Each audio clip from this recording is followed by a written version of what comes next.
everybody, it's Cody, Dixon RC here. So today we are going to work on the Ryft some more. Being this thing has three separate differentials, meaning three in the center, front, rear, open differentials, meaning it has gears inside of it to kind of, so it's not a locked unit. So what we're going to do is actually take them out and double check the fluid inside of them. I have already done the rear. Listen, they packed the grease in the housing perfectly in the rear. I don't know about the front yet, but inside when I took the differential apart, there was very, very little fluid inside of it. Now it looked more like the grease that they put on the gears on the inside of the housing versus the inside of the diff housing, or versus fluid that normally goes in there. I don't really know if that's on purpose to kind of help it lock, but I put some, what did I put in there? I put some 100,000 weight diff oil from Boom. I had some silicone diff oil, and I put it just enough to make it to where the fluid went to the top of the crossbars for the four gears inside of it, just at the top of it, not any further than that. So I didn't want to overfill it. Hopefully that will help it do that. So also what I'm going to do, I'm going to show you how to take the diff out of the front. I'm going to show you how to take the cage off of it so you can get to the center diff, and how to take the center diff out as well. So I'm going to try and do this quickly. I know some of mine, these take aparts are a little winded, so I'm going to try and make it quick. Front should be pretty easy. You got to take the knuckles and C-hubs or knuckles off, and then you take the axles out, then you just unbolt it and it comes out. Shouldn't be too bad there. This center one will be a little tougher because there's 4 bolts on each side of it that does it, and it releases the center skid, so it will come down. And of course you can undo the shocks and move it over to the side to be able to work on it, or we'll probably just do it and move it over out of the way, whatever. So we're going to get started here in just a second. We're going to take the front out. All right, so man, without the wheels and tires on this thing's not really that heavy. So what we're going to do, try and start out to do the front. We're going to take one of the steering link, one side of it off. So you'll take it off and swing it out of the way. And then we're going to take off the knuckles, or excuse me, we're going to take off the hexes. And of course the caliper mount is with that as well. You got to take the caliper mount off, then you can take the hex off. So let's do that first. I'm going to flip it over so you guys can see it the best I can. I'm going to try and do this the best I can so you guys can see what I'm doing. So now you'll take the 2mm pin out of the front hex, and then so the way this rotor is designed, it's got a little mark in it, and see it's got the marking inside of that as well, so it only fits into this one way. So see, it almost snaps in there. One of the rear ones were actually on there and they like stayed on there. It was kind of cool. No thread locker in that, mind you, keep that in mind, which is kind of crazy. I figured there'd be thread locker on it. And they're very loose as well. It's kind of crazy. I figured they'd be super tight. All right, so that's done. So let's take off I'm going to take off this steering link here. There's no nut on the end. It's just captured with the plastic on it. It also has 2 spots like this knuckle does as well, so I guess you could probably run some kind of 4-wheel steering on this thing if you decided you wanted to, which is pretty cool. So we'll move that, so release that so it moves out of the way so this can be taken off. I think I'm going to just do the knuckles. So the knuckles have a captured pin. Get it up here so you can see. It's got a pin, so you'll take this bolt out and pull the pin, and it should just slide right off. Notice I say should. We'll see how it does. It's very short, so that must be what it actually does.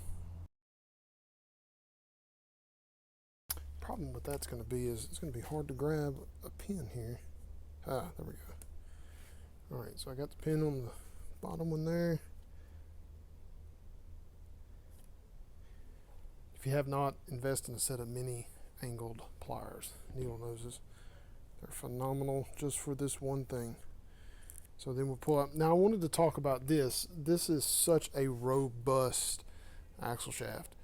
I mean, compared to most Axial stuff, this is, you know, because it's got the bigger end, takes a 5 mil, it's a 5 mil nut instead of a 4 mil. So that's also bigger as well. So also you got to make sure when you buy wheels that it'll take a 5 mil hole. It's got a 5 mil hole. You got to make sure of that. That's one thing. So on the knuckle itself, it's got a little L, and the other one has an R on it. So that's pretty cool. It keeps up. You can keep up with what's what. Because I was just worried about that myself, but I'm not gonna have problems with this side because of the fact of that it has the steering attached to it. So I think I'll be okay. I will say that these bearings in here look like some super cheesy bearings, like normal. I mean, that's kind of the norm for Axial nowadays anyway. All right, so now it's the tough part. So you can continue to disassemble all this if you want to. So I have some small, like a small 2.5. It has 4 2.5 millimeter bolts to hold the diff cover on. So I've got a nice small tool here that helps you. Of course, the end of it just helps you can get this off here. These bolts don't have to come all the way off, like as in they don't have to come out of the housing if you don't want them to.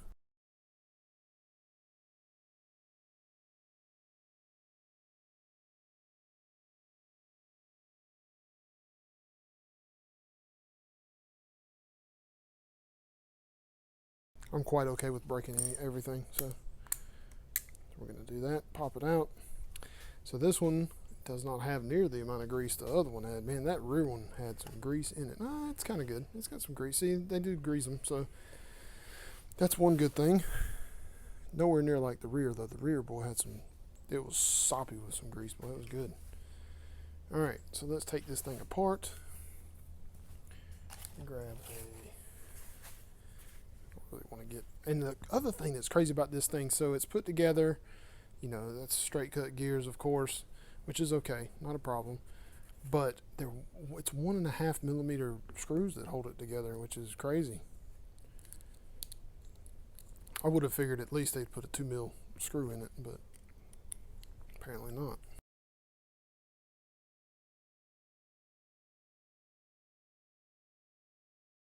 Ooh.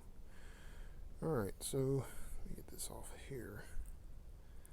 These did not come out like the other side did. Oh, that's okay. Be all right. All right, so there is way more grease in this one than there was in the other one. Now, see what I say when I say grease? It's real. It's not liquidy like a regular diff oil is. It's real thick, almost like they use this inside of here. But as you can see, if you can see down, it's gonna be hard to see down in there, but see the bottom gear down there? There is not any fluid on it at all. Just gonna be this grease. So what I'm gonna do is take my 100,000 and just pour, I'm gonna pour just a little bit and let it settle, and then see what it does from there. So that'll go through everything. Hopefully it'll go down. Hopefully I didn't pour too much. I may have poured too much, to be honest. Take this small shaft here, stick it in here, spin it. Just get movement there.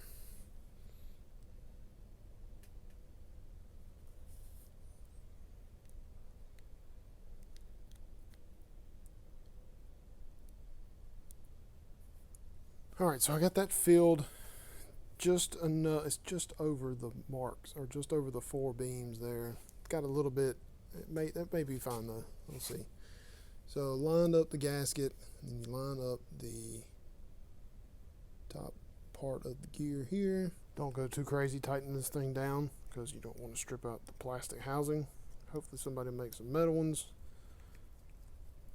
They also, Axial did come out with spools for this as well to replace the diff gears. So you can put a spool in here if you want to do so. Don't really know why you would. Well, front would, or rear would probably be a good idea to do that. But so the only thing we're going to do from here is we're going to put this bearing back on it. Be careful taking that bearing off so you don't ruin that as well. We are going to put this back inside of here where it goes.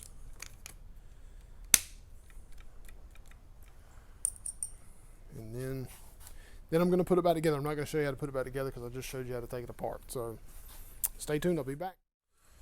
All right, so let's take this center skid out. It has 4 bolts that hold it in. You've got 1, 2, 3, and then one up here, 4. You should be able to take both sides out, and this skid should drop out. Now it's going to be a little bit hard to work with because there's other things holding it on. You've got the shocks holding it on, and there looks like there's a bolt here and a bolt here that possibly holds in where the battery tray goes, so that may be in the way. But we may wind up having to take off more than what I said, so we'll see. So I'm going to use the drill to take this off because it's quicker.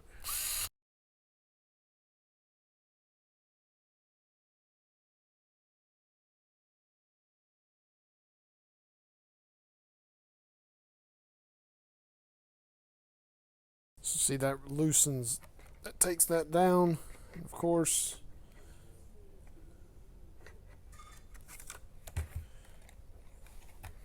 see if I'm missing something here.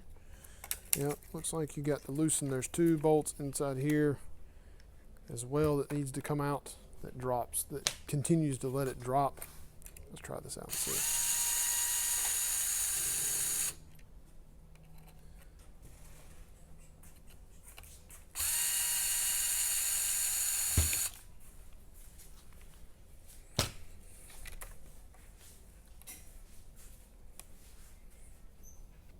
All right, so I pulled the body off of the truck. I wound up having to do that. Not a big deal. It's just the 4 bolts that hold the shocks on. There's one there, and the 2 in the back here, there and there. Nothing to it, just a nut and a bolt. Easy to do.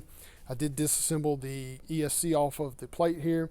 There is 1 bolt that holds the power switch onto the Spur Gear cover, then the 2 bolts here, then you just disconnect the motor.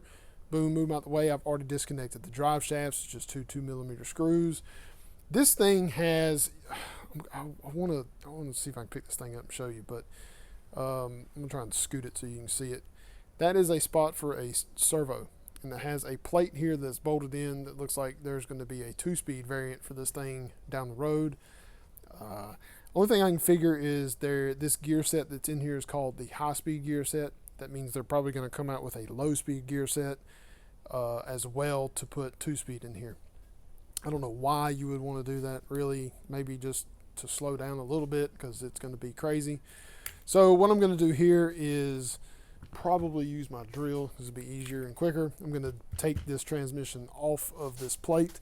It looks like it actually has multiple screws. Looks like there's 5 total.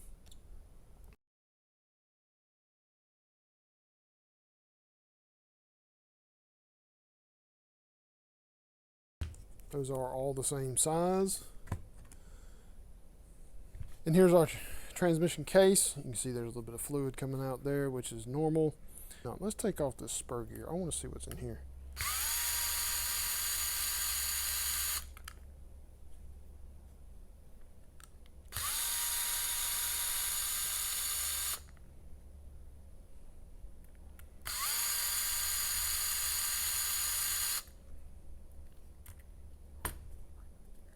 Ooh boy, look at that big boy there. Yeah, that's gonna make all the funny noises there. That looks like Mod 1 17 tooth pinion. You get a nice metal motor plate, which looks like you can adjust your pinion mesh depending on what size pinion gear you wind up running. Alright, so let's try this. Let's see. It looks like these 3 bolts here go into the motor plate. You can kind of see them there. Looks like all of them actually go into the motor plate, so that's good. There is no grease on that, which is fine. Let's see if this will work.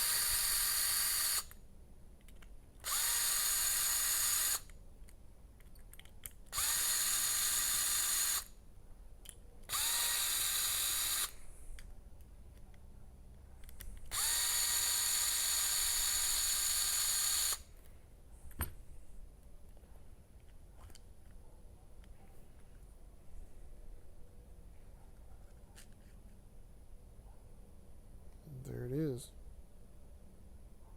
One of the gears stayed in. So we're just going to move that there.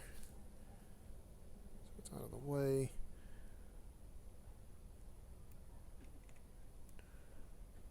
looks like this part right here is the diff, so that part of the axle shaft. Man, there is, look how the grease just caked right here and did not go over everything like it should have. That's crazy. Alright, so that stayed, ooh.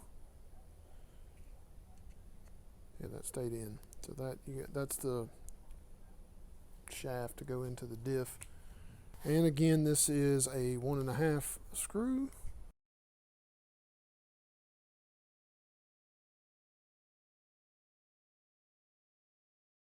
Man, look at that. I think it has almost no grease in it, no fluid whatsoever. I don't think I'm going to put 100,000 in the center. I think I'm going to put a 50,000 because I have it. A lot of people I've seen this bushing right here, this little flat washer, has been giving people problems. So we'll keep an eye on that. This just slides back in here. Got a little O-ring on it. Alright, so just like I did on the front one that I just did, I'm going to pour just a little bit in here. Just enough to coat the 4 bars, or the 2 bars that run across. That is going to be way too much. Man, this seems so much thicker than that 100,000. That's way too thick. Man, this stuff is thick. Alright, so let's put this thing back together.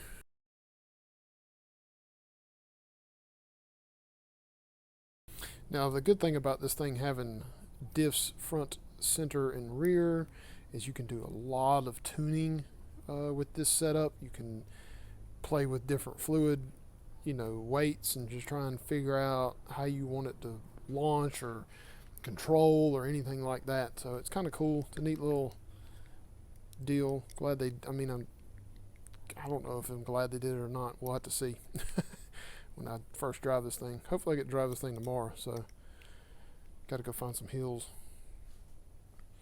So that's back together there. So of course we're going to put it back into the unit here.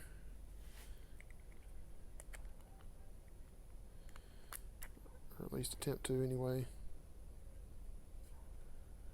Okay. So my biggest problem now is going to be grease. I want to grease this thing up just a little bit.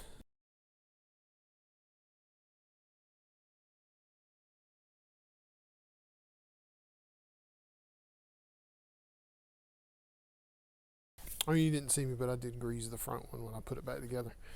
So as you see inside of this thing, there is room aplenty for gears, or for another set of gears or whatever they decide to do here.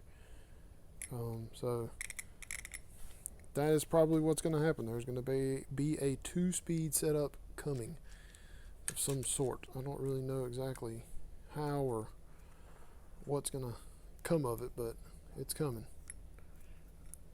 Oh, this thing is being a pain to put back together. Not too bad, but just... Alright, so I got it back together. Wound up twisting this until it felt it clicked, then pushed it in. So,